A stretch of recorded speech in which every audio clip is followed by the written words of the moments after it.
À toi seul la gloire, Jésus de Nazareth. À toi l'élévation, à toi la fidélité. Seigneur, quand je regarde les montagnes, quand je regarde les vallées, quand je regarde la vie, Seigneur, tu es Dieu, qui a pu fixer à la main une limite, qui est celui-là même qui soutient la terre, qui est suspendu dans l'atmosphère et l'univers. Tu es celui dont la main invisible soutient nos vies. Toi qui ne regardes point à nos manquements. Toi qui ne regardes pas à nos faiblesses, mais qui nous fait grâce. Comment ne pas te louer, Jésus-Christ de Nazareth? Comment ne pas t'adorer, Père? Tu mérites la louange et les honneurs. Et ce soir encore, Seigneur, nous voulons te dire merci. Merci pour ton amour. Merci pour ta fidélité. Merci pour ta bonté. Merci pour ta présence. Car même dans les moments les plus difficiles, les plus sombres, Seigneur, tu demeures avec nous. Tu restes auprès de nous. Même là où, Seigneur, ceux en qui nous avions placé notre confiance s'étaient éloignés de nous. Toi, tu es demeuré là, Papa. C'est pourquoi ce soir, je veux bénir ton nom. Je veux te dire merci. Merci pour la famille de quelqu'un qui nous suit. Merci, Seigneur, pour une dame qui nous suit en ce moment précis. Merci pour cet homme-là, Seigneur, qui se posait beaucoup de questions, mais avec qui tu es demeuré, Seigneur, malgré les intempéries de sa destinée. Seigneur, merci infiniment. Parce que même quand nous ne te voyons pas, Seigneur, tu continues d'agir en notre faveur. Quand nous murmurons, toi tu restes fidèle. Quand nous nous décourageons, Seigneur, toi tu restes avec nous. Quand nous voulons nous éloigner de toi, tu nous cherches, tu nous poursuis et tu nous ramènes dans ta présence tel un bon berger, Seigneur. Tu te bats pour nous et pour nos âmes. C'est pourquoi ce soir, nous ne pouvons pas rester bouche bée au regard de tes faveurs, au regard de tout ce que tu accomplis pour nous, Papa. Pardonne-nous notre manque de sagesse vis-à-vis de toi. Pardonne-nous notre manque de reconnaissance, Seigneur. Car par moment, Papa, à cause de notre intelligence qui est limitée par rapport à tes actions. Parce que la Bible déclare que les voies du Seigneur, les voies de l'Éternel sont insondables à notre intelligence, à notre intellect, à nos capacités, Papa. Et nous n'avons pas compris ta manière de faire et nous avons murmuré contre toi. Nous n'avons pas compris, Seigneur, comment est-ce que tu voulais nous emmener au sommet. Comment est-ce que tu voulais nous faire entrer dans cette promesse.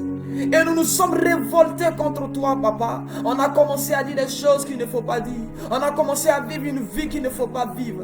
Et Seigneur, malgré cela, tu es resté avec nous.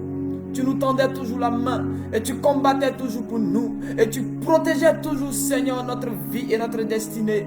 Ainsi ce soir, Papa, comme le fils prodigue, comme nous l'avons vu hier, qui n'est pas resté à l'étranger, mais lorsqu'il s'est rendu compte, Papa, il est venu avec un cœur humble dans ta présence, dans la présence de son Père. Et il a dit, Papa, pardonne-moi, j'ai péché contre toi, j'ai péché contre Dieu. Ce soir, mon Dieu, nous revenons à toi, nous qui nous sommes éloignés de toi, de par nos sentiments, de par nos émotions, de par notre caractère. Ce soir, une femme veut revenir à toi, Seigneur. Ce soir, une famille veut revenir à toi. Ce soir, un homme veut revenir à toi. Parce que c'est toi qui as les paroles de la vie. C'est toi qui as les paroles qui libèrent. C'est toi qui as les paroles, Seigneur, qui sauvent. C'est toi qui as les paroles de l'élévation. Tu as la clé de notre destinée.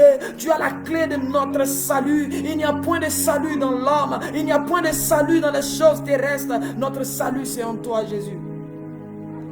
Et ce soir, Papa, nous voulons encore te confier nos vies. Nous venons encore te confier nos familles. Oui, comme Anne était venue déposer son fils. Nous venons encore, Seigneur, déposer nos vies et nos familles sur ton autel. Accepte-nous, Papa. Comme Pierre pouvait le dire, il dit, je n'ai ni argent ni or. Seigneur, ce soir, nous n'avons ni argent ni or à te donner. Mais nous avons nos vies à te donner. Nous avons nos âmes à te donner. Nous avons, Seigneur, tout ce que nous sommes à te donner, afin d'être des instruments entre tes mains dans cette génération. Que la gloire et l'honneur te reviennent, Seigneur. Merci pour ta fidélité et pour ta bonté. Que la grâce de Dieu soit encore sur vous. J'espère que vous allez bien, que vous passez une agréable journée. Shalom, Maman Mariette, Kofi Jean Assis Quadio, que la grâce de Dieu soit encore sur vous. Est-ce qu'on peut déjà commencer à taguer quelques personnes, s'il vous plaît? On va entrer dans le vif du sujet. Ce soir, je parle sur le thème les fonctionnalités humaines dans la guerre spirituelle. les fonctionnalités humaines dans la guerre spirituelle. Je vais rapidement inviter un homme, inviter une femme à prendre sa Bible dans le livre de Exode. Exode chapitre 7.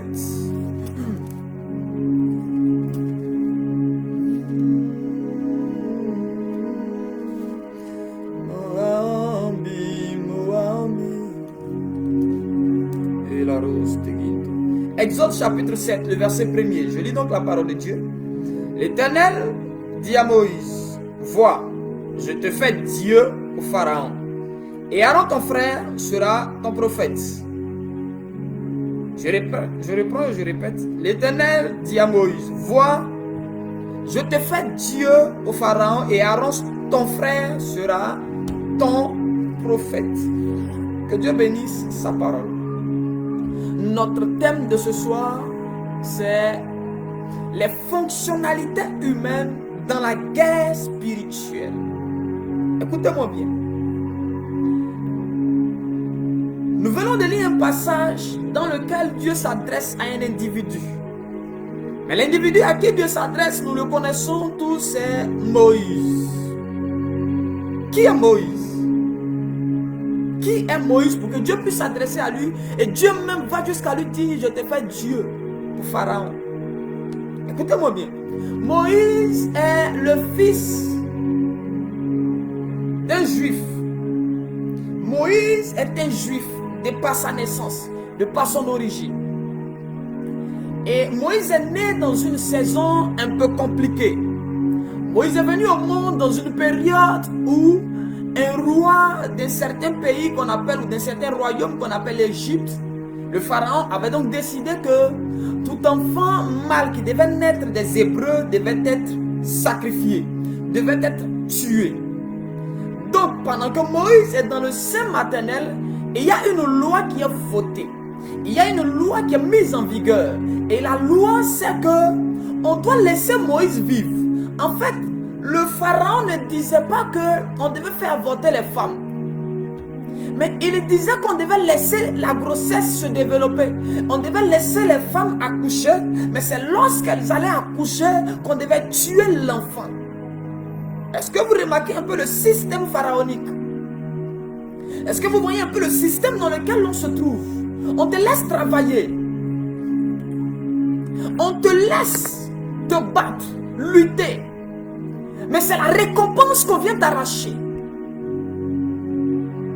C'est un système qui est mis en place, dans lequel on ne t'empêchera pas d'aller avec ton homme, d'aller avec ta femme. C'est-à-dire on ne t'empêchera pas d'avoir la grossesse, de l'entretenir, on ne t'empêchera pas de travailler. On te laissera travailler. On te laissera aller au travail, on te laissera aller à l'école, avoir les diplômes. On te laissera te marier. On va te laisser voyager. On va te laisser construire et bâtir des choses, mettre en place une société. Le problème se trouve au niveau de la récompense. Pharaon dit laissez les femmes entretenir la grossesse. Laissez-les manger. Allez peut-être voir les sages-femmes pour les rendez-vous. Laissez-les prendre soin de l'enfant.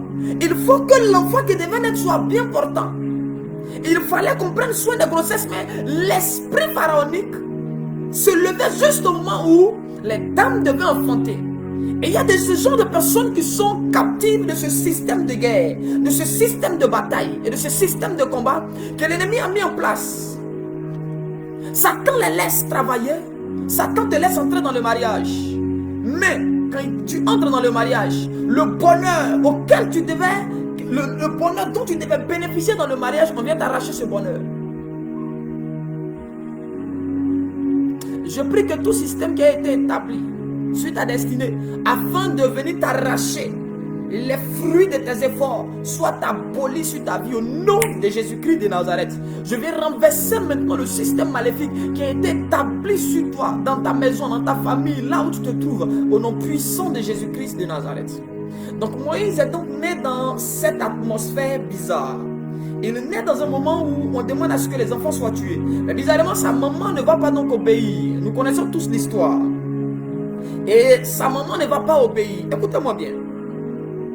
Lorsque j'ai lu Jérémie, je me suis rendu compte que Dieu a dit à Jérémie, je te connaissais, je t'avais établi. Mais lorsque Dieu rencontre Moïse, il ne dit pas Moïse, je te connaissais, je t'avais établi, je t'avais choisi. Qu'est-ce qui avait donc motivé le choix de Dieu? Qu'est-ce qui avait donc orienté le choix de Dieu sur Moïse? Parce que lorsque nous lisons et que nous étudions un peu la rencontre entre Moïse et Dieu dans le désert, Moïse n'était pas un prédestiné, comme Jérémie, qui avait lui déjà été choisi, été établi. Moïse n'avait pas été choisi, n'avait pas été établi dans le règne de l'esprit. Moïse n'était pas un prédestiné, comme Jérémie. Mais c'est l'audace de la maman de Moïse qui a provoqué le choix de Dieu sur son fils. Ce sont les actions que cette dame, elle a eu à poser par rapport à la vie de son enfant, par rapport à la destinée de son enfant. C'est l'audace de la mère qui a attiré les regards de Dieu sur sa personne. C'est l'audace de la maman qui a orienté les projecteurs du royaume des cieux sur sa famille et sur son enfant. Écoutez-moi bien. Il y a des choses que nous allons recevoir dans cette génération. Il y a des choses, un frère, que tu cherches. Il y a des choses, ma soeur, que tu es en train de chercher. Mais ces choses-là ne viendront pas. Parce que Dieu lui-même avait prévu de te les donner. Ces choses ne vont pas arriver dans ta vie. Il y a des choses que tu n'auras jamais si tu attends que Dieu prévoie ça. C'est pourquoi c'est vrai de prier, Seigneur, ce que tu avais prévu pour moi, donne-moi. Mais il y a des choses que Dieu n'a pas prévues pour toi, dont toi-même tu as besoin. Que toi-même tu dois aller arracher, que tu dois aller posséder de par ton audace. Notamment, l'exemple le plus célèbre, c'est l'exemple de la femme qui perdait le sang depuis 12 années. La Bible déclare quand Jésus était en route pour aller chez Jairus. C'est là-bas que Jésus partait. Il n'avait pas un projet de guérison en cours de chemin. Mais l'audace d'une femme dans une saison, l'audace d'une femme, alors que Dieu n'avait pas prévu la guérir, son audace va donc libérer une puissance, une force. Son audace va faire sortir, de gré ou de force, une puissance, une autorité du Seigneur. Et cette puissance-là va donc régler son problème. Elle avait un besoin. Elle avait certainement prié chez elle à la maison.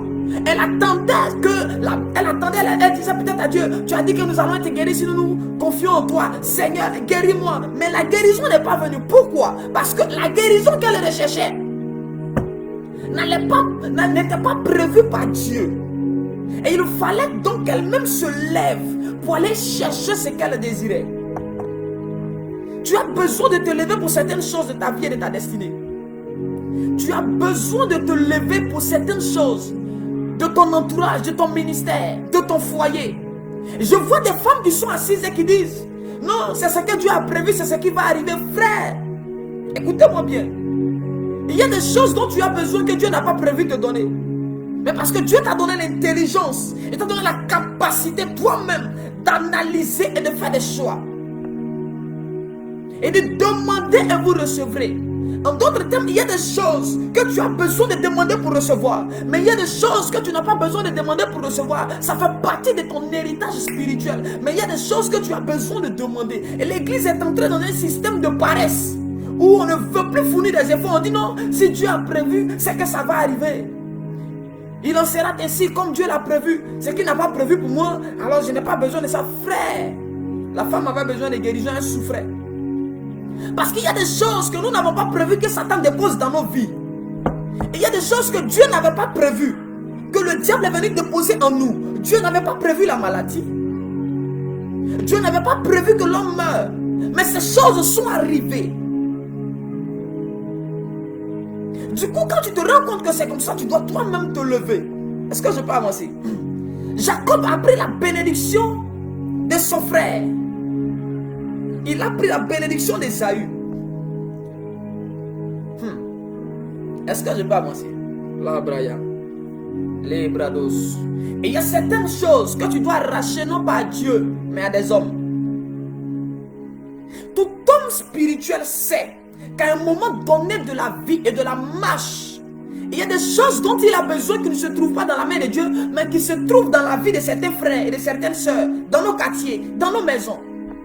Certains, pour avoir de l'argent, vont aller chez des féticheurs, vont aller tisser des pactes avec des démons dans la mer et partout. Mais certains, à un moment donné, il y a une qualité de richesse. Quand tu la veux, ce n'est pas vers les démons que tu vas, mais c'est avec des gens que tu dois coucher. C'est des hommes que tu dois sacrifier. Pourquoi? Parce qu'à stade de la spiritualité, à ce stade de la vie, la chose que tu recherches se trouve dans un homme et dans une femme qui est sur la terre des hommes. Jacob veut être béni. Il ne lève pas les yeux vers Dieu. Jacob dit, c'est Ésaü qui a la chose que je désire. C'est Ésaü qui a l'élévation que moi je désire. Il va donc conclure un marché avec ce monsieur par rapport à une nourriture. Je ne veux pas entrer dans ces choses. Parce que comment est-ce qu'un père de famille peut dire à son enfant, va préparer le plat que j'aime. J'en parlais récemment avec mon frère, le prophète Kibos. Écoutez-moi bien. Jacob va aller prendre la bénédiction dans la vie d'Ésaü. Et il y a des gens qui sont assis là. Ils ont ce que tu veux. L'élévation que tu cherches, ils ont ça. Il y a des choses, le diable n'est pas allé chez Dieu pour arracher ton mariage. C'est dans ta main, il est venu prendre. C'est dans ta vie, il est venu chercher. Ton passeport, ton voyage n'a pas été arraché. Non, c'est chez toi, on est venu prendre ça.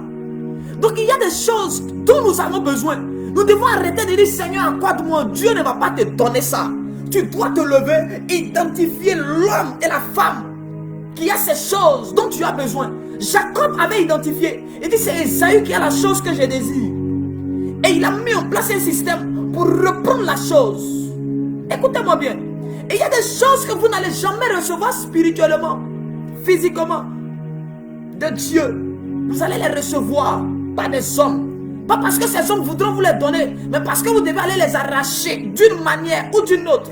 On peut arracher par la force, on peut arracher par des stratégies. Jacob avait pris le droit d'aînesse, pas par la force, mais par une stratégie bien élaborée. Nous, aujourd'hui, nous, tout ce que nous savons faire, ce n'est que de prier, frère. Et il y a des choses dont tu as besoin que la prière ne te donnera pas. Jacob n'a pas prié pour prendre la grâce d'Ésaü. Jacob n'a pas jeûné pour recevoir le droit d'aînesse et pour prendre la couronne qui était destinée à Ésaü. Jacob a usé d'une autre stratégie. Le temps est arrivé où la sagesse de Dieu, l'intelligence spirituelle doit être redonnée aux fils des hommes. Cette intelligence-là, nous en avons besoin. Je comprends pourquoi Paul dit, soyez transformés par le renouvellement de l'intelligence afin de discerner. Si un grand apôtre comme Paul peut dire, soyez transformés par le renouvellement de l'intelligence, c'est que nous sommes dans une période où il y a des choses que tu n'auras pas parce que tu vas aller faire rabababa sur une montagne. Et il y a des faveurs, il y a des choses que tu ne peux pas obtenir parce que tu iras passer 40 jours de jeûne sur une île, dans une maison enfermée. Jacob n'a pas fait ces choses. Mais l'intelligence qu'il avait lui a permis d'avoir des raccourcis pour accéder à une dimension que certaines personnes auraient pris peut-être 15 ans, 20 ans.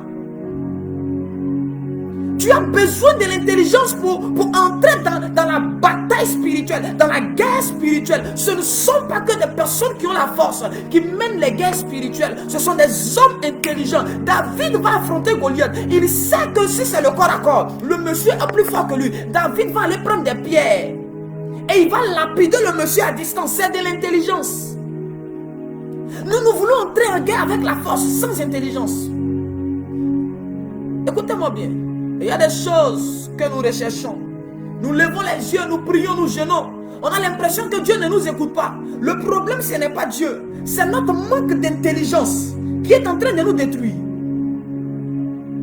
C'est notre manque de discernement qui est en train de nous détruire et de nous retarder. Ce n'est pas parce que les sorciers ont attrapé ta bénédiction. Et malheureusement, quand c'est comme ça, Satan même vient. Il va envoyer des prophètes qui vont manipuler. Il va envoyer des hommes de Dieu qui vont manipuler. Il va envoyer des frères et des sœurs qui auront des songes que lui-même va leur donner. Oh non, on a emprisonné ta grâce. On a emprisonné ta bénédiction. Frère, écoutez, à un moment donné, on n'a pas emprisonné. Il y a des gens qui sont sur la terre qui ont ça. Il y en a, c'est avec stratégie que tu vas prendre en lui faisant une offrande. C'est pourquoi il y a des mamans, il y a des gens qui sont venus et qui t'ont donné simplement un pain. Un monsieur est venu, il t'a donné de l'argent. Une femme est venue, elle a donné un présent à ton enfant. Elle a donné quelque chose à ton mari. Et depuis que tu as reçu cette chose-là, il y a eu un échange. On a pris quelque chose dans ta vie. On a pris quelque chose dans la vie de ton enfant. Jacob donne à manger. Comment la nourriture peut transférer une grâce d'une destinée à une autre, d'un homme à un homme, à un autre homme? Frère, les présents établissent des ponts. Les dons établissent des dons, établissent des ponts entre les hommes, entre les destinées. Ça facilite et ça active les transactions spirituelles. Voici pourquoi Satan est en train de pousser l'église à ne plus donner. Les enfants de Dieu ont le cœur durci, mais ce sont les païens qui donnent plus. Récemment, nous étions à l'église quand un musulman du quartier là où nous prions, les dimanches, il donne son offrande. Il n'est pas là les cultes, mais dimanche, il fait tout, il donne l'offrande qu'on vient de déposer là. Il cherche quoi là? Et il y a des choses dans le monde spirituel, que tu sois de Dieu ou que tu sois du diable, quand tu vas les appliquer, il y aura transfert. Que tu sois noir, que tu sois vert, si tu vas dans une agence RIA, permettez-moi, MoneyGram, mais que tu fais une transaction, peu importe ta couleur de peau, peu importe ton appartenance spirituelle, mais c'est l'argent là que tu as donné qui importe, les gens vont faire la transaction. Donc il y a des choses qui sont systématiques, qui sont mécaniques dans la spiritualité. Il y a des choses qui sont mécaniques. Il suffit qu'un individu ait cette connaissance-là, cette intelligence-là, il va commencer à prendre les choses. C'est pourquoi les gens sont à l'église. Ils sont à l'église, salut-moi mon frère, il te salue. Paf, il le récupère. Parce que dans le monde spirituel, la main est une banque spirituelle. La main d'un homme est une banque spirituelle. C'est comme ça que... Est-ce que je peux avancer? Est-ce que je peux avancer? C'est comme ça que lorsque les jumeaux de Rebecca doivent naître, il y a un qui avait attrapé, Jacob avait attrapé le talon de Saül. Or la Bible déclare que tout lieu que foulera la plante de ton pied, tu vas le posséder. Or quand l'enfant prend sa main et puis il touche le talon de l'autre, en d'autres termes, qu'est-ce qu'il est en train de faire? Il est en train de pirater la destinée de l'autre, de sorte que partout où il va arriver, s'il met les pieds, on transfère ça dans lui sa destinée, on transfère ça dans lui sa vie, on transfère ça dans son compte spirituel. C'est comme ça qu'il y a des personnes qui sont juste venues te serrer la main. L'argent se reçoit par la main. Donc la main que tu vois est une banque spirituelle. C'est pourquoi on te dit tiens, et par quelque chose que tu as accepté, les choses ont été transférées. Dieu dit à Adam, après le péché, il dit la terre, c'est à la sueur de ton front que tu vas manger. Cela équivaut à dire qu'avant ça, Adam ne mangeait pas la sueur de son front. Cela veut dire qu'avant qu'Adam ne pêche, il ne mangeait pas la sueur de son front. Et des instructions précises ont été données à la terre. Et on a dit à la terre, ce monsieur-là, tu dois lui donner des ronces et des épines. C'est-à-dire qu'il y a des choses, Adam, désormais, s'il voulait là, c'était plus du domaine de Dieu, c'était plus du ressort de Dieu. Mais il devait collaborer avec la terre. Ces choses se trouvaient sur la terre. Pour qu'il mange, il devait regarder sur la terre. Or, quand on parle du système terrestre, il y a des hommes qui sont là, qui ont ta richesse. La richesse que tu regardes, Seigneur, donne-moi la richesse, donne-moi l'argent. Frère, la richesse là se trouve sur la terre. L'élévation de David se trouvait dans Goliath. La couronne royale de David n'était pas dans la main de Saül, était dans la main de Goliath, le Philistin. Et il y a des hommes que tu dois tuer, Dieu ne doit pas les tuer. Il a dit, tu ne laisseras pas vivre la magicienne. Il n'a pas dit, mon Dieu, je ne laisserai pas vivre la magicienne. Parce que si Dieu était en guerre contre la magicienne serait morte. J'ouvre une parenthèse. Dans le monde de la sorcellerie, les esprits des sorciers les plus dangereux sont les esprits féminins. C'est pourquoi quand Dieu veut parler de la sorcellerie, il dit tu ne laisseras pas vivre la magicienne. Pourquoi Dieu ne dit pas le magicien? Je ferme cette parenthèse. Écoutez-moi bien. Il y a des gens que tu dois terrasser pour prendre ce que tu désires. Identifie ceux-là même qui ont ce que tu désires. Si ce sont des alliés, prends ça par intelligence, par stratégie. Si ce sont des ennemis, prends ça par la force. Il y a des trônes que tu désires. Tu ne peux jamais recevoir ces trônes-là calmement. Tu dois te battre pour les récupérer. Ces hommes-là doivent mourir. Ces femmes-là doivent mourir pour que toi, tes enfants aient la paix. Il y a des gens que tu dois tuer. Il dit, tu ne laisseras pas vivre. Il est du ressort de l'homme de tuer la sorcière, de tuer le sorcier. Il n'est pas du ressort de Dieu. Écoutez-moi bien, même si c'est dans un certain contexte que Dieu l'avait dit. Et beaucoup d'enfants de Dieu aujourd'hui sont en train de pleurer. Seigneur, à quand ma victoire? Seigneur, tu m'as promis ceci. Écoutez-moi bien. Il y a des choses dont tu as besoin. Regarde sur la terre. Cherche à identifier dans le quartier. Les occultistes ne se fatiguent plus. Ils nous laissent aller prier comme Pharaon faisait. Il dit laissez les femmes tomber enceintes. Il n'empêche même pas les rapports sexuels entre hommes et femmes. Il dit laissez-les tomber enceintes. Mais si elles accouchent, je récupère. C'est comme ça que Satan travaille. Il te laisse. Tu travailles. Au moment de la récolte, il apparaît. Et puis il récupère. C'est comme ça que beaucoup d'enfants de Dieu ont perdu des grâces. À cause des transactions et des transferts qui ont été faits. Parce que certaines choses, ce n'est pas Dieu qui les donne. Il vient prendre ça dans nos vies. Aujourd'hui, je ne serai pas loin. Est-ce qu'on peut monter dans les likes, s'il vous plaît? Est-ce qu'on peut monter dans les likes, s'il vous plaît? Depuis un certain moment, des gens ont commencé vraiment à restreindre la page. Du coup, j'évite de dire un certain nombre de choses. On va mettre en place un programme où le samedi, on sera sur Zoom. Mais ça sera limité. Des places seront limitées. Où on va entrer dans les choses de la spiritualité. Notre thème de ce soir, je rappelle, c'est les fonctionnalités humaines dans la guerre spirituelle. Écoutez-moi bien. Dieu a donc dit à un individu, un homme qui s'appelle Moïse, je te fais Dieu. Ah! Donc, il est possible qu'un être humain devienne Dieu. De quel Dieu Dieu parle? De quelle qualité de divinité? Ou je dirais de quelle catégorie de divinité Dieu est en train de parler? Où il dit à Moïse, je te fais Dieu. Écoutez-moi bien. Dans la spiritualité, il existe de vrais dieux et il existe de faux dieux. Parce que tu dois comprendre que être Dieu, à un certain moment de la spiritualité, c'est une fonction. C'est une fonction. La divinité, c'est une fonction qu'occupe un esprit, une entité. Et lorsque Dieu créa les cieux et la terre, il a fait les nations, Dieu a établi des divinités. Et les dieux étaient au service du grand Dieu. Les dieux ne se faisaient pas adorer. Mais c'est le grand Dieu qui mérite lui seul l'adoration. Il existe des dieux, des petits dieux, mais qui ne doivent pas être adorés. Parce que ces dieux-là, ce sont des fonctions qu'ils occupent. Écoutez-moi bien. Certains dieux ont été licenciés. Après s'être rebellés contre Dieu, le grand Dieu, les petits dieux là, ils ont été chassés. Parce que tout employé qui va aller en rébellion contre son employeur risque le licenciement. Si tu étais DG, que tu as commencé à te rebeller contre ton employeur, quand il te chasse, tu n'es plus DG, tu deviens un moins que rien. Maintenant, toi, tu peux sortir de là, aller faire croire à ceux qui ne savent pas que tu as été licencié, que toi, tu es toujours DG. C'est comme ça, il y a les divinités dans les nations, notamment lorsqu'on parle de Dagon, de Baal, d'Astarté. Ce sont des divinités. Lorsqu'on parle des divinités grecques, de Zeus, Poséidon, on parle d'Athéna et beaucoup de choses. Ce sont des dieux, mais qui étaient certainement au service du grand Dieu, mais qui se sont rebellés, donc ils ne sont plus des dieux. Est-ce que je peux avancer? Adam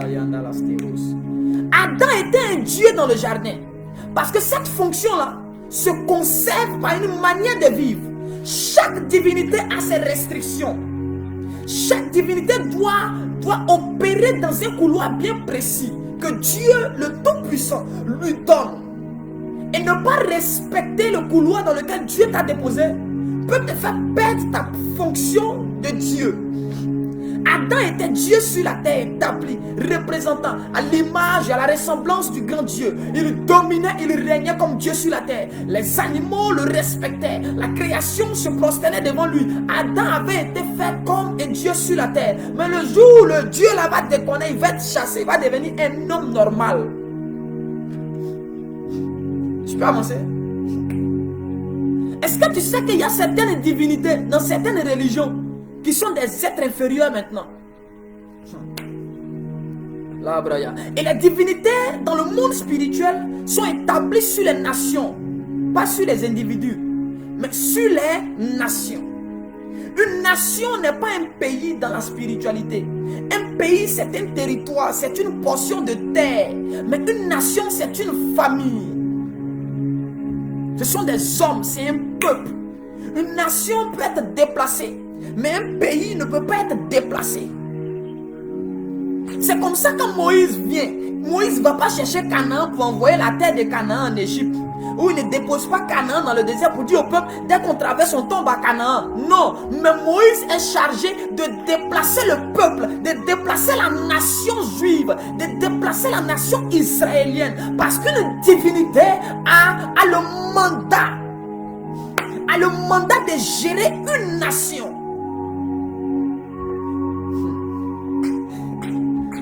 Quand Dieu t'élève au rang de divinité, tu deviens un esprit territorial. Tu gères les nations. Est-ce que je peux avancer? C'est comme ça que Moïse va donc déplacer la nation, va déplacer les hommes pour les emmener dans le pays qui leur a été promis par Dieu. Dieu voulait que ces hommes soient dans le pays où coule le lait et le miel. Mais ce pays ne pouvait pas être déplacé. Mais c'est la nation qui pouvait faire mouvement vers le pays. Je prie que Dieu te fasse faire mouvement vers ta terre promise. Parce que ta terre promise ne viendra pas à toi. Mais c'est à toi d'aller à ta terre promise. Est-ce que je peux commencer à dire quelque chose de très dangereux? Est-ce que je peux commencer à dire quelque chose de très dangereux? My God, les bras douces te vianelos. Écoutez-moi bien. Voici un homme comme Daniel qui avait été captif comme les autres. Il s'est retrouvé dans une nation étrangère, dans un pays étranger. Daniel va commencer à prier. Seigneur, délivre-nous, Seigneur, délivre-nous. Bizarrement, Daniel prie, mais il faut des entités plus puissantes que lui pour venir mener la bataille, pour affronter le Dieu de la nation dans laquelle il se trouve. Parce que chaque nation a une divinité, qu'elle soit au service du Seigneur Jésus ou qu'elle soit au service de Satan. Est-ce que je peux avancer? Alors écoutez-moi bien. Daniel prie, mais ce sont des entités plus puissantes que lui qui viennent mener le combat. Pourquoi? Parce que Daniel a juste été élevé au rang de prophète, pas au rang de Dieu, pas à la fonction de Dieu. Dans la spiritualité, les divinités combattent les divinités. On dit autel contre autel, parole contre parole, feu contre feu. Élie a dit, prions et faisons descendre le feu. Le Dieu qui va répondre par le feu, c'est le Dieu qui est le véritable Dieu. Écoutez-moi bien. Écoutez-moi bien. Là où il y a le piège, avec Élie, c'est que les prophètes de Baal ne savent pas que le territoire sur lequel ils se trouvent appartient à une divinité. C'est-à-dire les prophètes de Baal sont quittés chez eux et ils sont venus avec la jeune dame qu'on appelle Jézabel. Donc ils ont laissé leur nation, ils ont laissé leur peuple là-bas et ils sont venus dans une autre nation.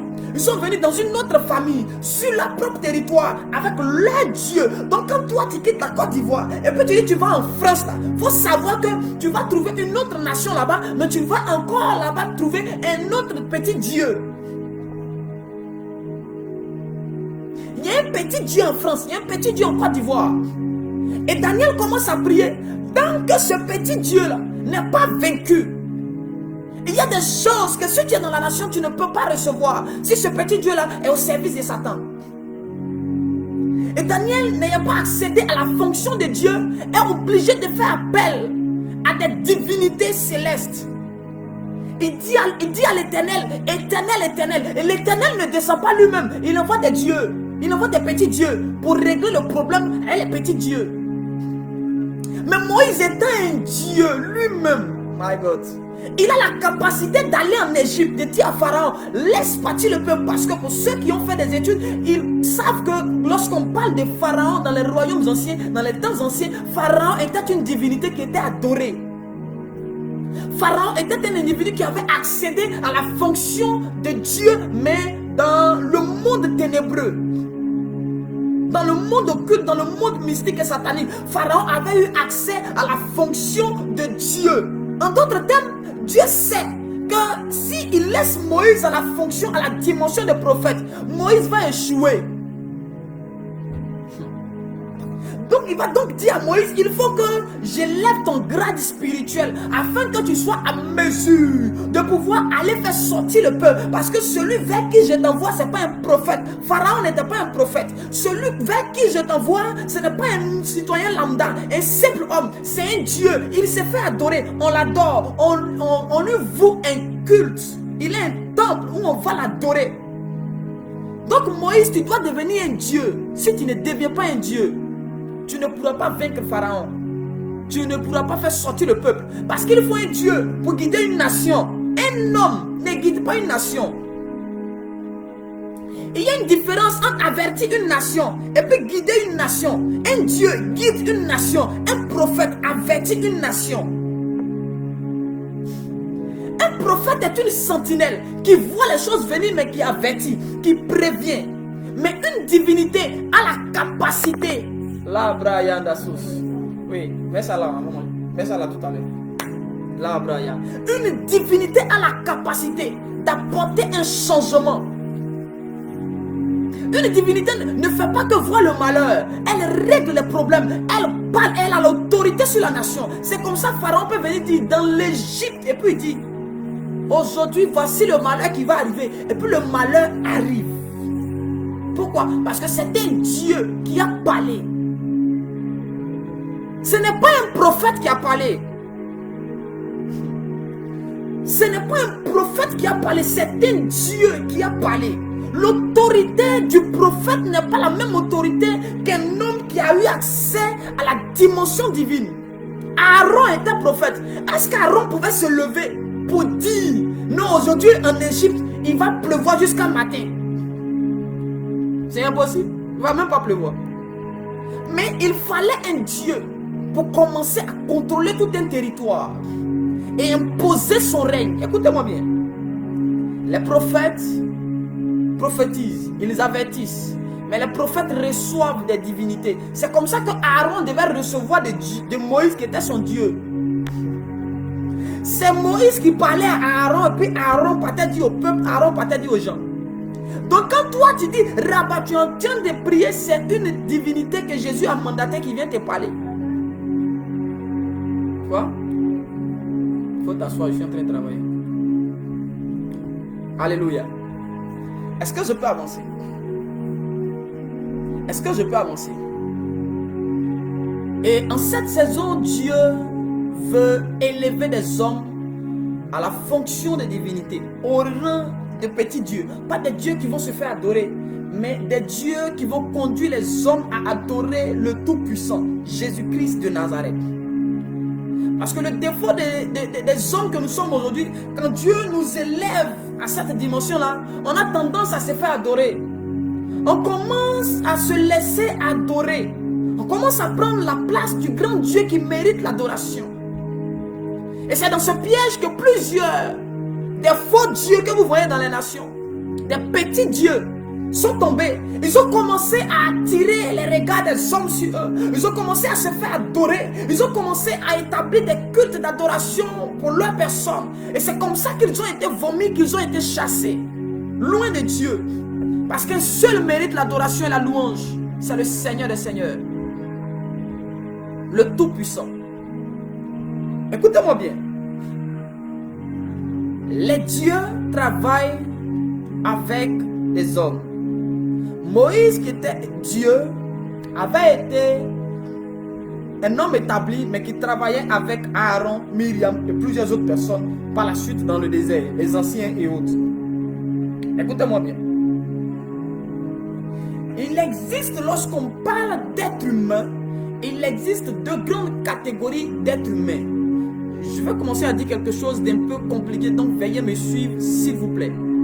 Veuillez me suivre s'il vous plaît. Je risque de dire des choses un peu compliquées là maintenant. Il existe deux catégories d'êtres humains. Il y a les êtres humains qui sont sur la terre des hommes, que nous connaissons. Mais il existe des êtres humains qui ne sont pas sur la terre, qui sont dans le monde spirituel.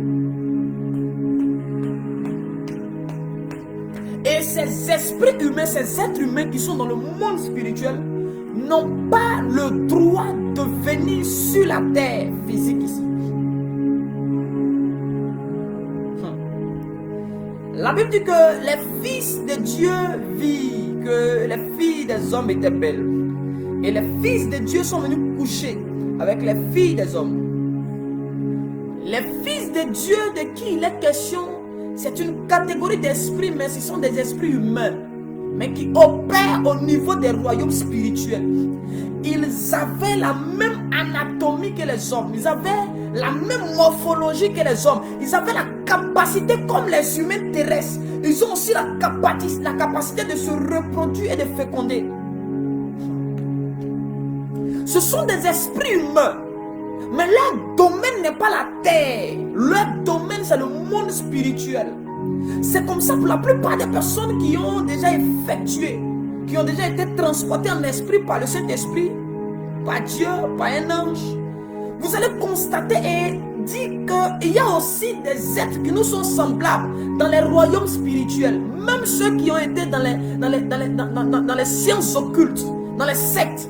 Ils savent qu'à un moment donné de leur pratique, ils ont rencontré des hommes dans le monde spirituel là-bas.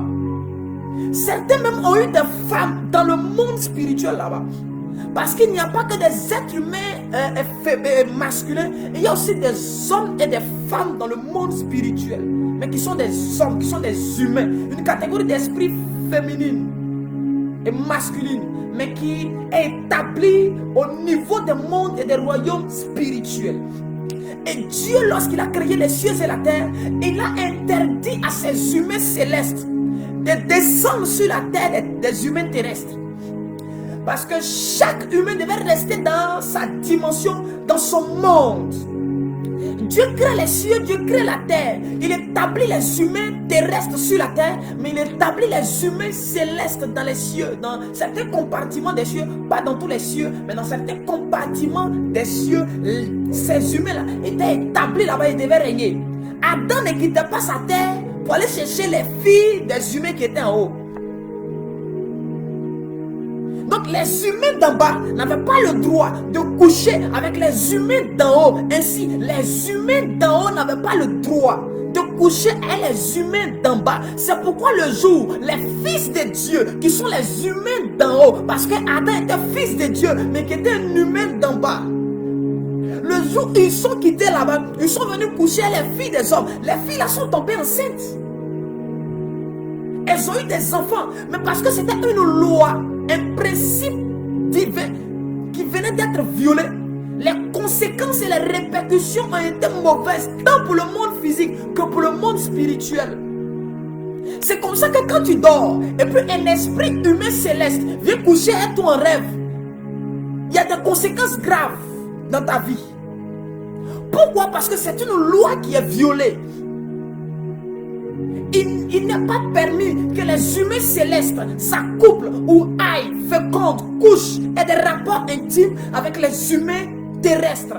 C'est une loi que Dieu avait préétablie parmi les royaumes. C'est une alliance interdite. Ce sont des rapports interdits.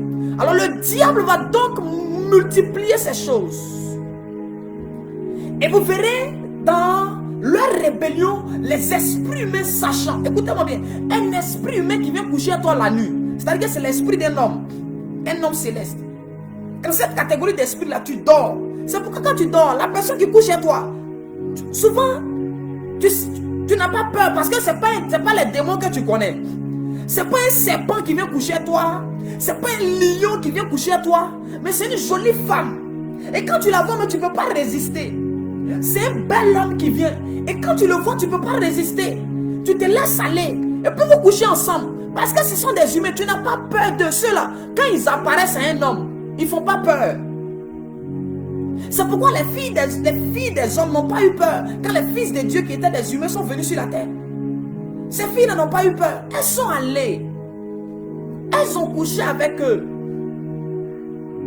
Et ces humains célestes, aujourd'hui, parce qu'ils ont été chassés du domaine de Dieu, à cause de leur rébellion, souvent ils entrent sur la terre des hommes. Mais il nous est carrément impossible de les reconnaître à l'œil nu. Parce qu'ils sont à notre image et à notre ressemblance.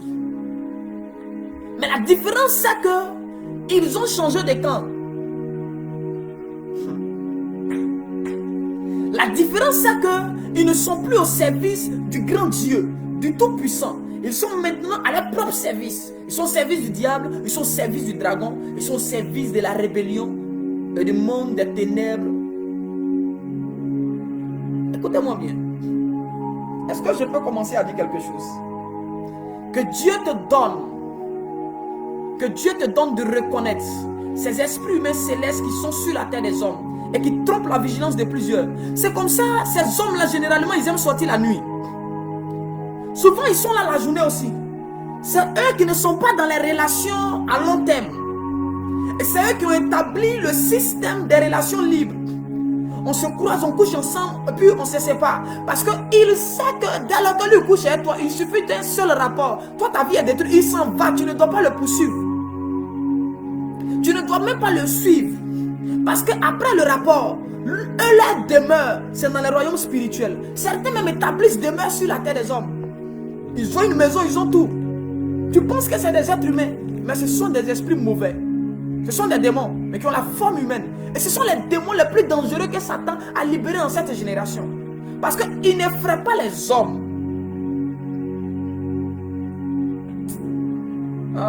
Si je peux te choquer, je peux te dire que le serpent qui parlait avec Ève n'avait rien à voir avec le serpent que tu connais aujourd'hui. Parce qu'elle n'a pas eu peur de parler avec un tel être. C'est que l'apparence de cet être-là ne devait pas être différente de elle, son apparence. Je ferme la parenthèse. Est-ce que je peux avancer? Les fonctionnalités humaines dans la guerre spirituelle.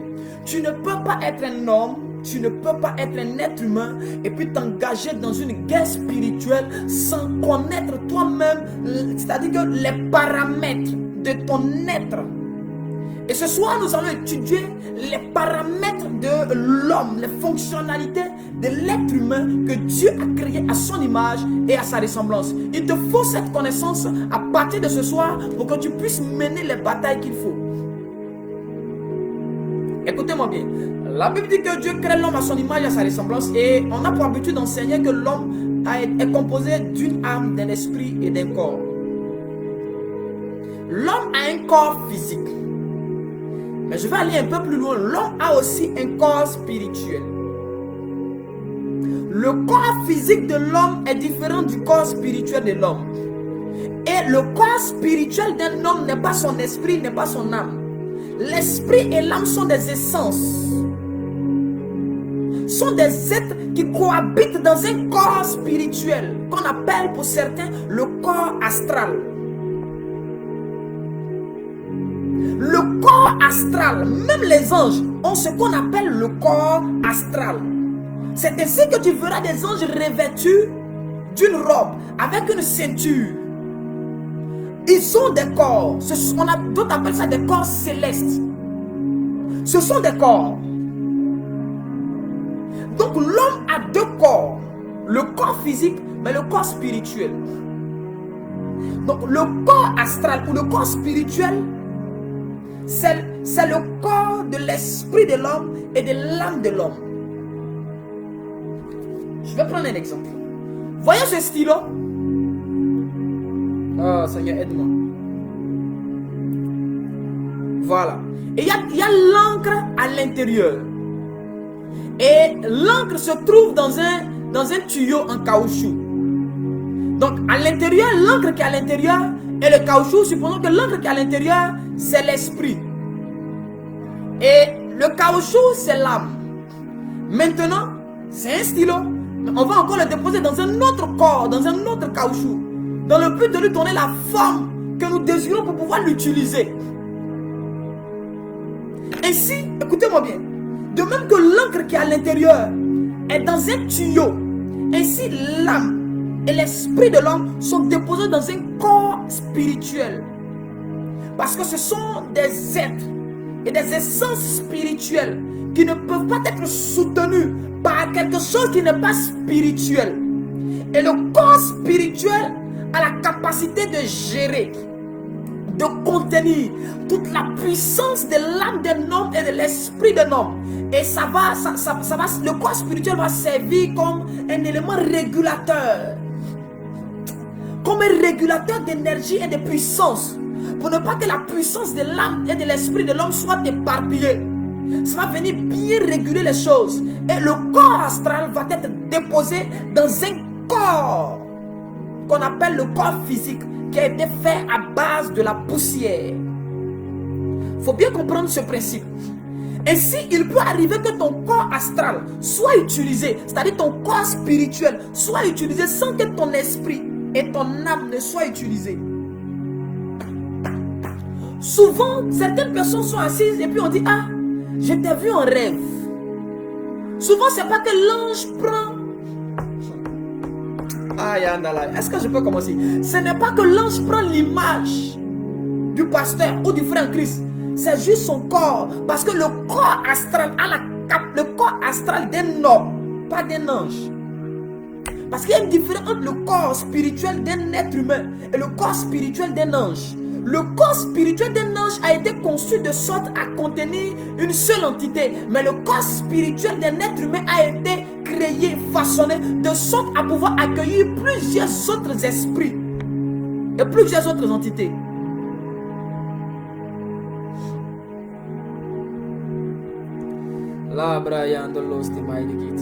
Le corps spirituel d'un homme a été créé pour que l'homme puisse, pour qu'il puisse contenir plusieurs esprits. Mais le corps des anges n'a pas été fait ainsi. Écoutez-moi bien. Écoutez-moi bien. Je vous dis qu'il y a une différence entre le corps physique et le corps astral. Quand un homme va voir un féticheur et demande au féticheur de lui donner le pouvoir de faire la bagarre, c'est-à-dire s'il tape son adversaire doit tomber. Ce pouvoir qu'on lui donne, c'est à son corps physique qu'on donne. Ce n'est pas à son être spirituel, à son corps astral qu'on donne ce pouvoir. C'est à son corps physique. Notamment quand cet individu sur la terre des hommes va frapper son adversaire va s'écrouler. Mais ce même frère-là, qui quand il frappe les gens sur la terre, si les gens tombent là, quand il dort la nuit, on le poursuit. Ce n'est pas son corps on poursuit, hein. C'est pas son corps physique, c'est son corps astral qui court dans le monde spirituel. Mais ce corps astral n'a pas la capacité de taper une fois et puis les gens vont tomber. Parce que le pouvoir qu'il a reçu là est limité au corps physique, pas au corps astral. Donc il y a des pouvoirs, il y a des énergies, il y a des onctions que tu reçois, mais qui sont au niveau de ton corps physique. Ainsi, tu peux prier pour un malade, il va guérir. Mais quand tu dors, on te poursuit un rêve. Pourquoi la puissance, la force avec laquelle tu guéris les gens sur la terre ici, là, ça ne te profite pas quand la nuit on te poursuit? Utilise cette force. Commence à frapper les ennemis.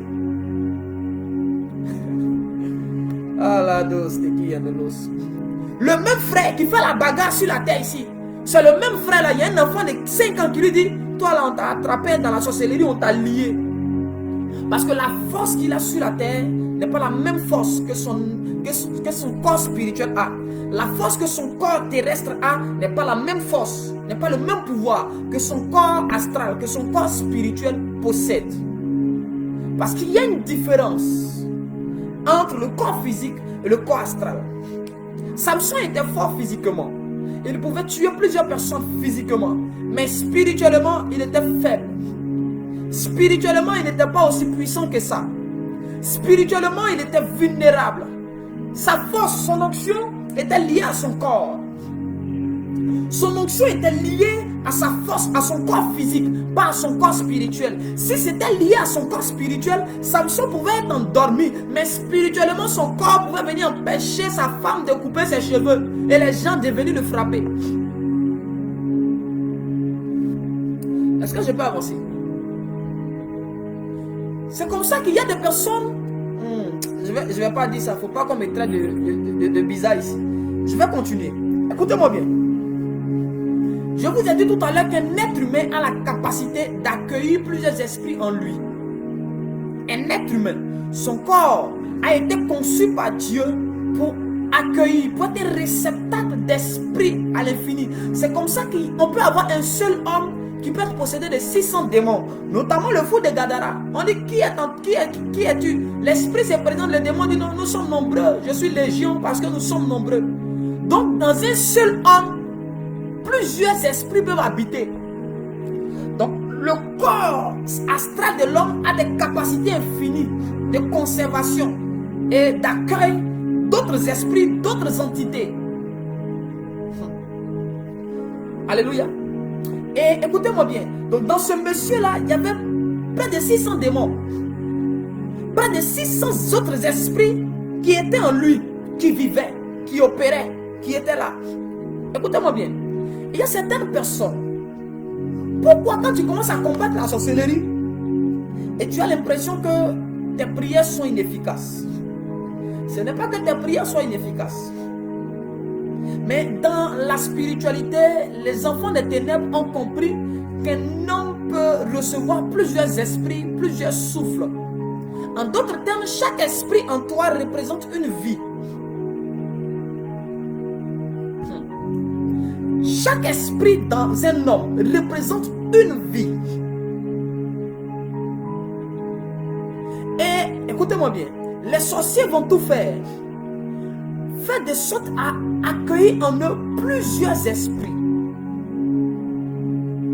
Et tous ces esprits qu'ils vont avoir, s'il a 4 esprits, il a 4 vies. S'il a 15 esprits, il a 15 vies. S'il a 150 esprits, il a 150 vies. Parce que chaque fois que tu vas dire je déclare, sorcier meurt, que tu auras la force nécessaire, c'est un esprit qui est en lui qui va mourir. C'est-à-dire une fois que tu arrives à vaincre cet esprit, à le tuer, il quitte son corps. Sur les 40 esprits qu'il a, il y a un esprit qui s'en va. C'est-à-dire que je déclare, on te dit non, le sorcier de ta famille, il y a un sorcier qui a mouru.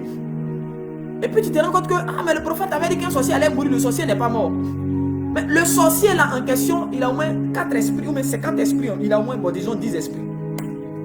Il a 10 esprits en lui. Les esprits sont des souffles, sont des vies.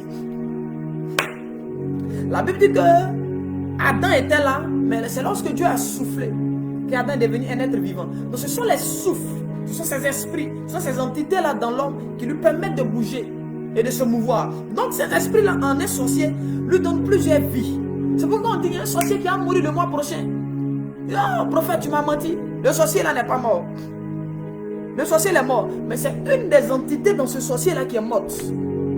L'un des esprits avec lequel ce sorcier travaille et opère au niveau de la famille, c'est cet esprit là qui a été désactivé et déconnecté de ce sorcier. Or le sorcier là opère peut-être avec 10 esprits.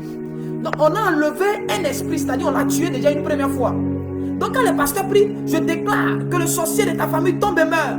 Il tombe, il meurt. Sur le pasteur a l'autorité, il y a une entité en lui qui s'écarte. C'est-à-dire qu'il perd un pouvoir. Parce que chaque esprit dans un sorcier lui donne une puissance, un pouvoir. Est-ce que je peux avancer? Viens t'asseoir. Est-ce que je peux avancer? Ah. Nous sommes assis là et il y a des hommes. On a dit à Jean-Baptiste, tu vas opérer avec l'esprit d'Élie. Jean-Baptiste avait 2 vies. Il y avait l'enfant de Zacharie et d'Élisabeth, mais en lui, il y avait un autre être, un autre esprit, un autre souffle qui était Élie.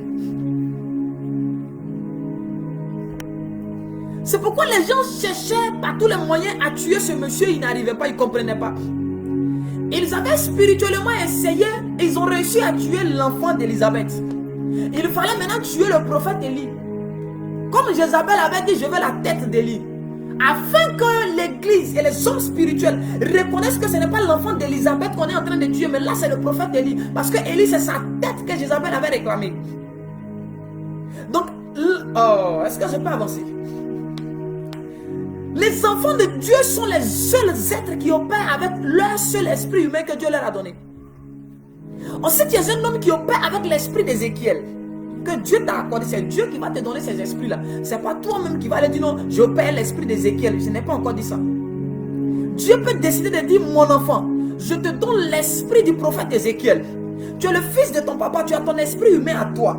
Et en plus de ton esprit humain, il y a un deuxième esprit que Dieu ajoute en toi, qui est l'esprit du prophète Ézéchiel. Donc ça fait 2 esprits. Notamment un enfant de Dieu qui veut monter dans la spiritualité va apprendre à utiliser ces 2 esprits. Je peux ouvrir une parenthèse. Regardons le dessin animé qu'on appelle Naruto Shippuden. C'est un jeune homme, un enfant en qui on a scellé un démon, en qui on a scellé un esprit. On a scellé un esprit en lui. Mais à un moment, au départ, l'enfant ne savait pas qu'il y avait un esprit en lui. C'est dans des situations bizarres que l'esprit lui-même est éveillé, il prend le dessus. Et puis, il donne sa puissance, il donne sa force à l'enfant. Il prête son pouvoir à l'enfant et l'enfant commence à opérer. Et l'enfant se rend compte qu'en fait, son chakra, qui est une énergie, son chakra n'a plus la même couleur que le chakra habituel. Le problème des enfants de Dieu, ils ne savent pas. Ils ne savent pas synchroniser les différents esprits prophétiques que Dieu leur donne. Ils ne savent pas utiliser les esprits des prophètes en eux. Si Dieu te donne 3 esprits de prophètes, tu dois être en mesure de savoir les utiliser de sorte que tu permets à l'un de prendre les devants par rapport à une situation bien précise et à l'autre de se mettre à côté par rapport à une situation bien précise. Mais ça, ce sont les sorciers et ceux qui sont dans le monde des ténèbres qui ont appris à maîtriser ces choses. C'est pourquoi le sorcier de ta famille peut se mettre là et puis peut te lancer un garant. Parce qu'il a appris à maîtriser les différentes entités qui habitent en lui. Ça n'a rien à voir avec les esprits qui sont autour de lui. Ça, ce sont les entités qui sont en lui. Parce qu'il y a des esprits qui sont en nous et il y a des esprits qui ne peuvent pas habiter en l'homme, notamment des anges. Les anges, Michael ne peut pas venir habiter en toi. Michael va être à côté de toi pour une mission.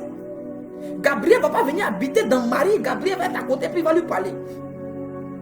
Mais tu dois être en mesure de maîtriser les entités et les esprits que Dieu t'accorde toi-même. Quand tu vas commencer à maîtriser ça, tu vas voir que tu as plusieurs cordes à ton arc. Tu vas te...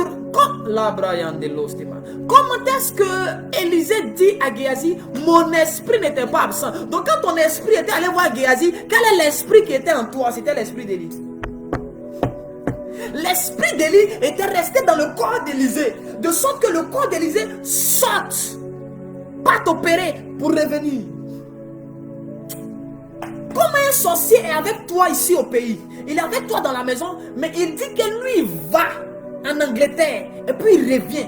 Pendant que tu parles avec lui, pendant que tu causes avec lui, il te dit que là maintenant où on est en train de parler, je viens de la France, je viens de la Belgique, je viens de l'Italie. Comment est-ce qu'il va? Quand il va, qui reste? Il a plusieurs entités en lui. Et il fait partie d'une entité. Et les autres entités restent. Et continuent de fonctionner. De sorte que toi qui es en face de lui, parce que tu n'es pas un homme spirituel ou mature spirituellement, tu ne peux pas te rendre compte qu'il y a une entité qui est sortie. L'homme là est sorti, il allait opérer. Les sorciers travaillent avec différents esprits en eux. Donc quand on vient prier, je déclare la mort du sorcier de ta famille. Il y a une entité qui meurt. Donc, afin d'avoir plusieurs vies, c'est pourquoi il y a des gens qui te diront, moi là, j'ai 9 vies, j'ai 10 vies, j'ai 40 vies. En réalité, écoutez-moi bien, il y a une catégorie d'esprits qui sont des souffles. Tous les esprits ne sont pas des souffles. Ces esprits qui sont des souffles là, sont comme des vies qu'un homme peut avoir en lui. Et lorsqu'on tue l'un de ces souffles, il y a d'autres souffles qui sont là, non, ils continuent de vivre.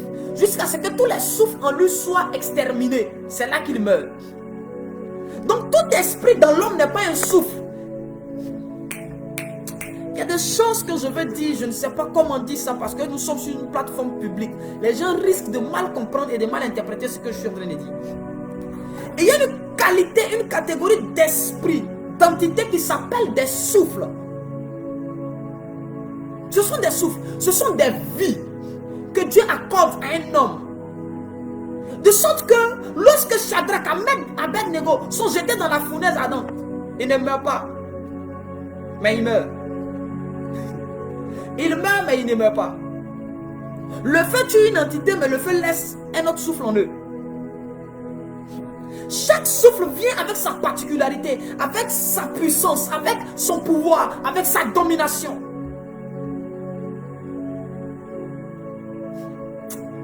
Oh Saint-Esprit, aide-moi à bien expliquer les choses.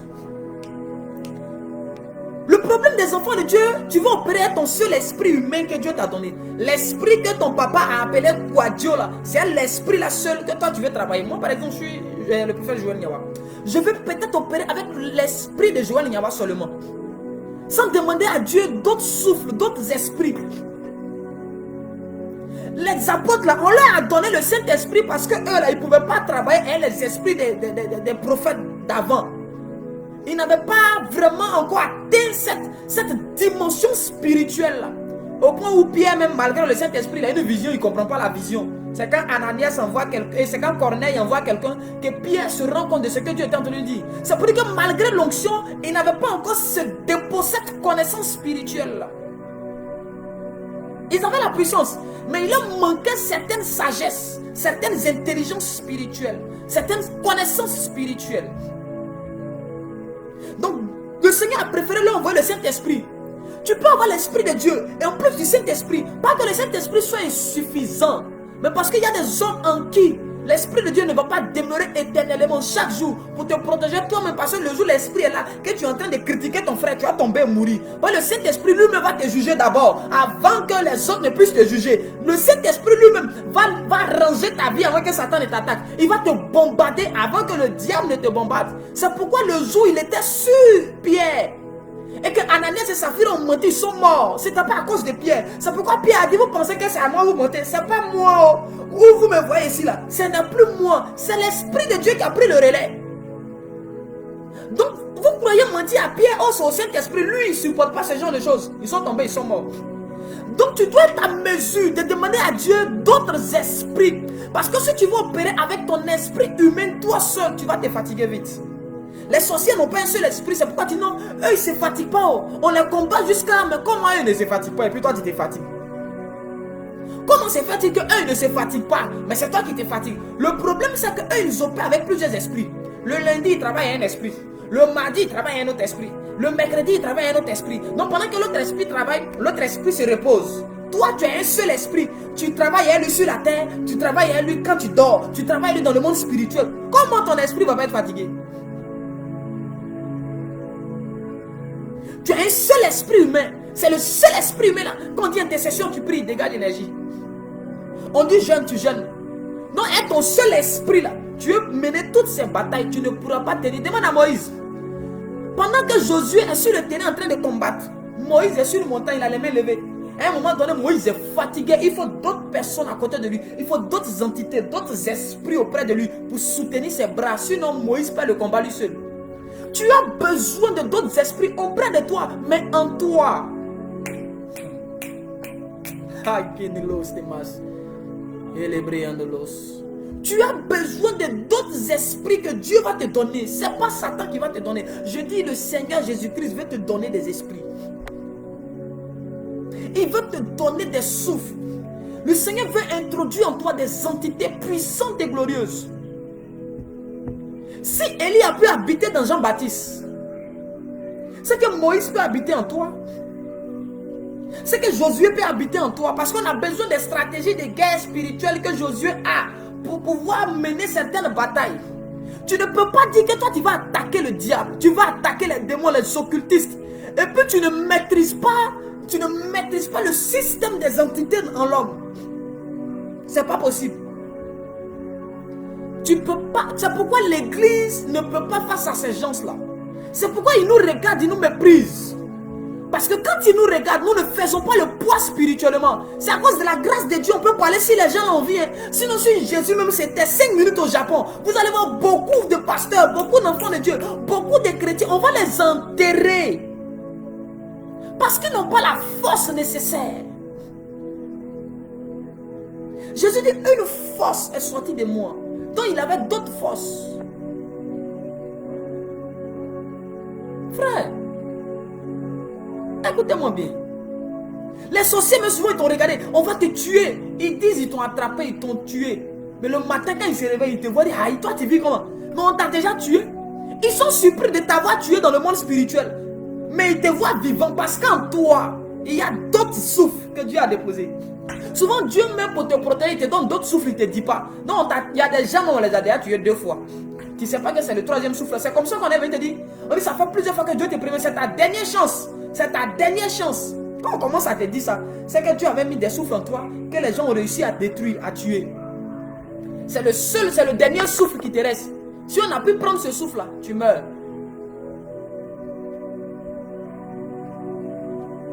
Mon peuple périt parce qu'il lui manque la connaissance. Ce sont des choses que nous ne savons pas, mais que les démons, les occultistes, ils savent. Ils savent. C'est pourquoi ils n'ont pas peur. Ils disent, oh, peu importe ce qui va arriver, nous sommes assis. Mais quand tu vas savoir désormais que le gars là, il a plusieurs esprits, ne te bats plus n'importe comment. Arrête de mettre le feu n'importe comment si un sorcier.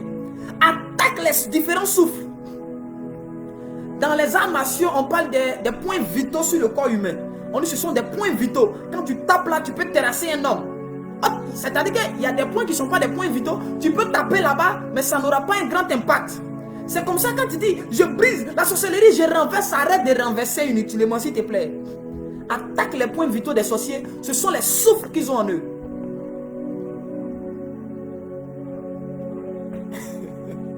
La Brian de los Tegaide. Oh mon Dieu, mon Dieu, mon Dieu. Est-ce que quelqu'un me comprend? Je suis, par la grâce de Dieu, le Saint-Esprit est en train de nous éclairer sur certaines connaissances qui vont nous permettre dans les batailles spirituelles. Dans les guerres spirituelles. Tu ne vas plus te battre avec le sorcier n'importe comment. Parce que lui, il ne se bat pas n'importe comment. Nous, on prie du matin au soir. Eux, là, ils prient même pas. Souvent, ils sont dans les bars, dans les maquis. Mais ils ont des résultats en 30 secondes de sorcellerie. Toi, ta prière d'une heure n'a pas donné ses résultats. Lui, en une heure de sorcellerie, il a des résultats extraordinaires. C'est à cause du savoir. C'est à cause du savoir. Je vois Kofi Jean qui dit, prophète, donne-nous de connaître les forces. Frère, il y a des choses qu'on ne peut pas trop dire ici. Écoutez-moi bien. Est-ce que vous pouvez partager encore? On est à 62 partages. Est-ce qu'on peut monter jusqu'à 70 partages, s'il vous plaît? Est-ce qu'on peut monter jusqu'à 70 partages? Montons jusqu'à 70 partages. C'est dans les partages qu'on va permettre à plusieurs personnes de voir. S'il vous plaît, s'il vous plaît, s'il vous plaît. La Brian de los Temai de Kijabra de Sos. Magada la roue de Braille de Vintelouvara de Braille de Samalaha.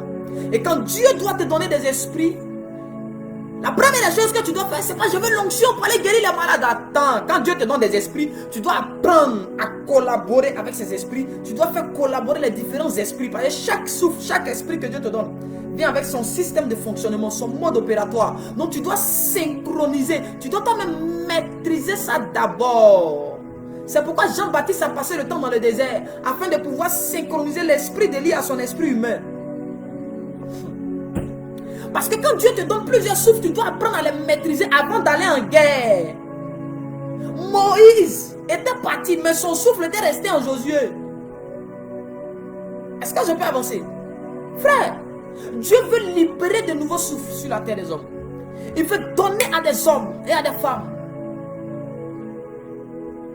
des esprits nouveaux qu'on n'a pas encore vu se manifester sur la terre.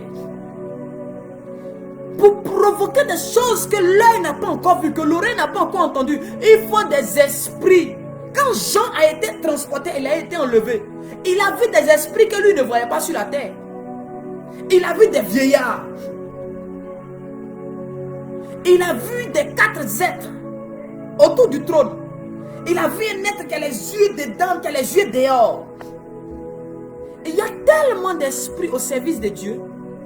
On dit, qui va aller séduire le roi? Il y a un esprit qui s'est présenté. Il dit, je vais aller devenir un esprit de mensonge dans la bouche de ces prophètes. Comment? Donc l'esprit était entré dans les prophètes. Là. Il vivait en eux et il leur donnait de fausses prophéties. Donc quand il parlait, en réalité, ce n'était pas les prophètes qui parlaient, mais c'était l'esprit qui était en eux qui parlait. Donc souvent, Saint-Esprit, les sorciers sont allés loin et ont tellement développé cette chose-là que quand son frère sorcier est faible, est sur le point de mourir, il lui transmet un de ses souffles.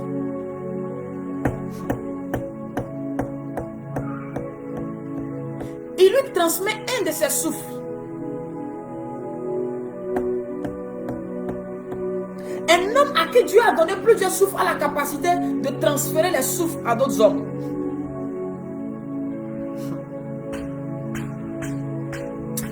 Ah. Tu vois, on dit non, la sorcière de la famille est sur le point de mourir. Souvent, tu dis non, souvent, ils échangent les souffles. La sorcière a fait appel à d'autres sorciers. Ces sorciers-là lui transfèrent l'un de leurs souffles. Et elle regagne la vigueur. Et bizarrement, quand elle retrouve la force, elle prend une personne là-bas qu'elle offre comme offrande à ses frères sorciers qui sont venus lui donner le souffle. Donc toi, comme tu ne sais pas, tu dis non, elle s'est échangée. Elle ne s'est pas échangée. Elle était sur le point de mourir. Elle a appelé renfort. C'est le renfort qui est venu. C'est le renfort qui est venu. Et comme le renfort a vu que leurs collègues étaient en train de mourir, ils sont solidaires entre eux. Ils ne sont pas comme nous l'église. Quand on voit une soeur en train de souffrir, on rit, on se moque.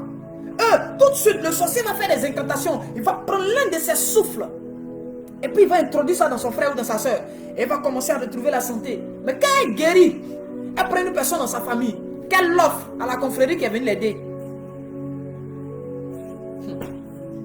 Elle va prendre une personne dans sa famille, qu'elle va offrir à la confrérie qui est venue l'aider. Et cette confrérie-là va prendre ce frère ou la soeur ou l'enfant comme une offrande de bonne odeur, un sacrifice agréable. Et ils vont le manger. On dit non, la tante, à chaque fois qu'elle doit mourir, quand elle tombe malade, elle doit mourir là. Non, elle s'échange. Elle s'échange.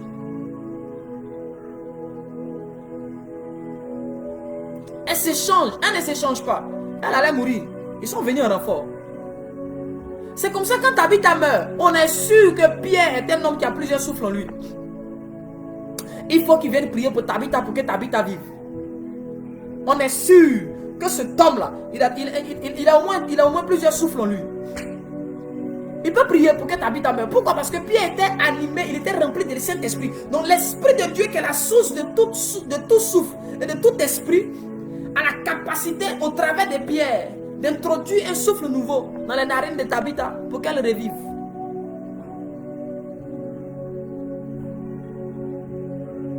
Est-ce que je peux avancer? Tu as besoin de plusieurs souffles. Frère, ton esprit, même lui seul, sera fatigué. C'est pourquoi on prie jusqu'à quand on est fatigué, quand on dort, les sorciers viennent, ils commencent à nous attaquer. Prends une assiette, tu as vu. Les sorciers viennent, ils commencent à nous attaquer. Parce que tu es fatigué. Regardez les apôtres. Jésus dit ceci, priez avec moi. Ils n'ont même pas pu tenir une heure. Pourquoi? Ils étaient fatigués. Il dit l'esprit est disposé. Vous avez un seul esprit, il est bien disposé. Mais la chair est faible. Pour dire quoi? Vous avez tellement travaillé. Toute activité spirituelle a un impact sur le corps astral et sur le corps physique. Les grosses activités spirituelles impactent directement le corps astral, mais aussi le corps physique.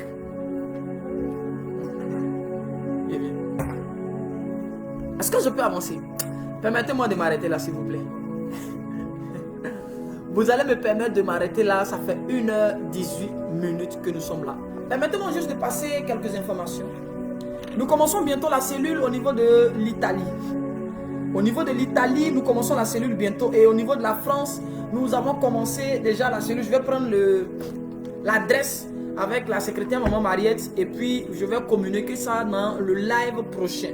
Je vais communiquer l'adresse pour que toute personne au niveau de la France qui va se retrouver dans la zone là, qui pourra réellement, qui veut participer aux prières, qui veut faire partie de notre famille, va se joindre à ces moments-là. Et puis, voilà, on va prier ensemble. On va prier ensemble.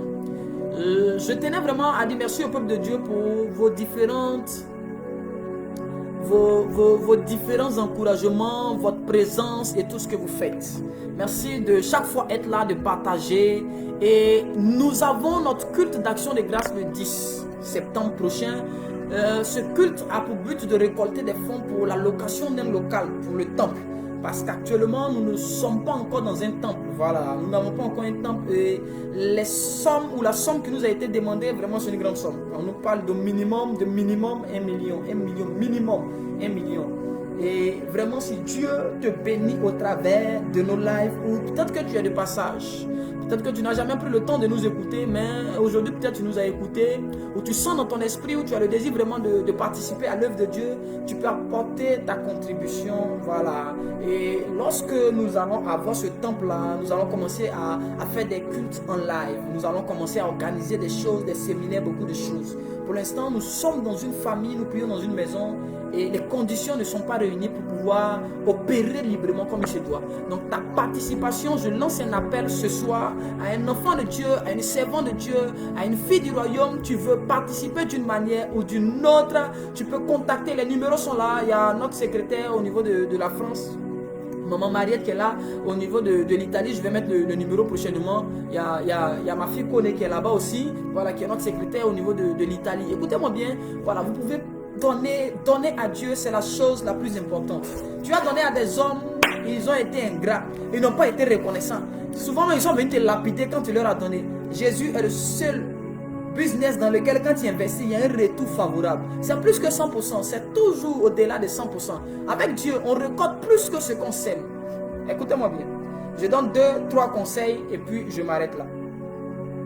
Ne retenez jamais les gens qui veulent sortir de votre vie parce qu'ils ne reconnaissent pas votre valeur et votre apport dans leur vie. Quand quelqu'un se dit que tu n'apportes rien à sa vie, que la personne veut se déconnecter de toi, ne force pas la personne. Laisse la personne, parce que si ta présence n'a pas démontré ton impact dans sa vie, peut-être que ton absence va démontrer ton impact dans sa vie. Et le deuxième conseil que je voudrais apporter aux uns et aux autres, c'est de ne jamais laisser les gens entrer dans votre vie. C'est-à-dire que quelqu'un vient, il entre dans ta vie, il sort de ta vie. Et puis il veut rentrer encore. C'est-à-dire il va, il vient comme il veut, quand il veut. Ta vie n'est pas un marché. Quand une personne entre et que la personne sort de ta vie, avant que la personne ne puisse réintégrer ta vie, tu dois lui fixer des limites et des directives, des principes. Parce que si tu laisses les gens entrer n'importe comment dans ta vie comme un marché, ils ne vont pas te prendre au sérieux. Ils ne vont pas te prendre au sérieux.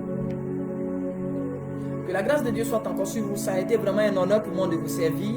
C'est toujours un honneur pour moi d'être le canal par lequel le Seigneur nous enseigne tous. Je bénis Dieu pour votre présence. Que la grâce et la paix de Dieu soient encore sur vous. Que Dieu vous fortifie. Que le Seigneur vous donne vraiment les esprits nécessaires, les souffles nécessaires. Que ce soit l'esprit d'Élie pour certains, que ce soit l'esprit d'Ézéchiel, que ce soit l'esprit de Jérémie, l'esprit de Josué, l'esprit de Moïse. Que Dieu te donne même les esprits même qui ne sont pas encore sur la terre des hommes. Parce qu'il existe encore des esprits humains mais qui sont encore au service de Dieu. Et Dieu n'a pas encore relâché cette qualité d'esprit-là sur la terre des hommes. Je vais vous parler prochainement. Que la grâce de Dieu soit encore sur vous.